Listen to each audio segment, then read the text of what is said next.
Boris Johnson has congratulated Ukrainian President Volodymyr Zelensky for successfully pushing back the Russian army from Kyiv.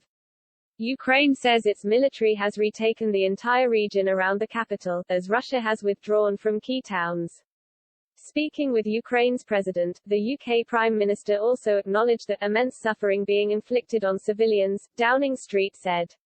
Sharing details of the conversation with Mr. Zelensky. The UK PM tweeted, "This evening I spoke to President Zelensky UA. I congratulated his brave armed forces for pushing back Russia's invading army, but recognize the huge challenges they face and terrible suffering being inflicted on Ukraine's civilians.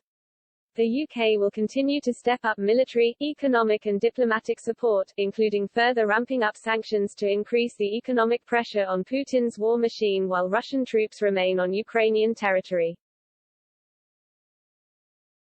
Quote. Mr. Johnson also updated Mr. Zelensky on a recent military donor conference convened by the UK with 35 countries.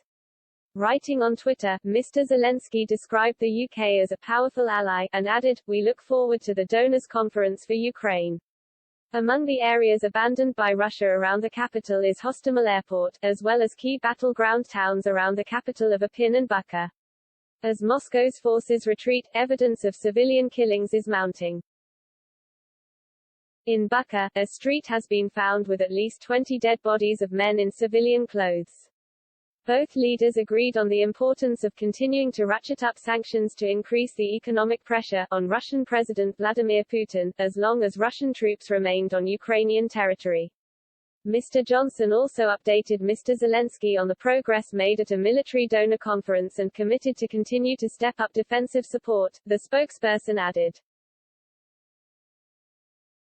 Ukraine's deputy defense minister said Saturday the Kyiv region had been liberated from Russian forces. Meanwhile, Ukrainian presidential advisor Oleksiy Arestovich said heavy fighting is still expected in the east of Ukraine, near Mariupol, and in the country's south. He warned that the military effort will not be easy in those regions. More than 4,000 civilians were evacuated through corridors in Ukraine on Saturday, according to the country's deputy prime minister, including over 2,000 people for the besieged port city of Mariupol.